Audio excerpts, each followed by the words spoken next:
In today's video, I'm going to teach you how to create new folders in Dropbox. If you're working in the Dropbox web app on your computer, here's the quick, reliable way to set things up and stay organized. We'll start at your main files view. Look toward the upper left, just above your file list, for the New button. It's typically alongside options for uploading and creating content. Click New, and a small menu will appear with the different items you can create. From that menu, choose Folder. This opens a small window asking you to name the folder. If you prefer a faster route, you can also click the Create Folder option that appears below in the interface. Both paths open the same naming window, so use whichever you notice first.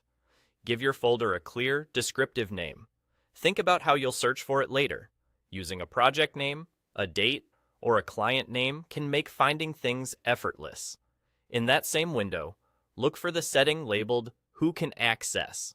If this folder is just for you, leave it on Only You.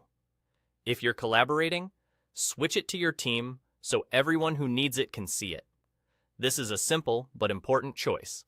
Only you keeps the content private to your account, while a team setting shares access according to your team permissions. When everything looks good, click Create. Your folder is ready instantly, and you'll see it appear in your file list. Now it's time to organize. Drag and drop your existing files into the new folder right from the main list. You can move one file at a time, or select several and drag them together.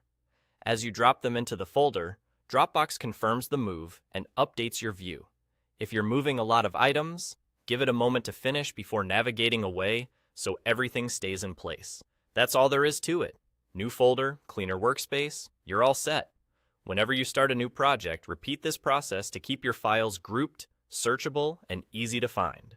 Clear names and correct access settings at the moment of creation save time later, and drag and drop keeps the move fast. Thanks for watching, and enjoy your newly organized Dropbox.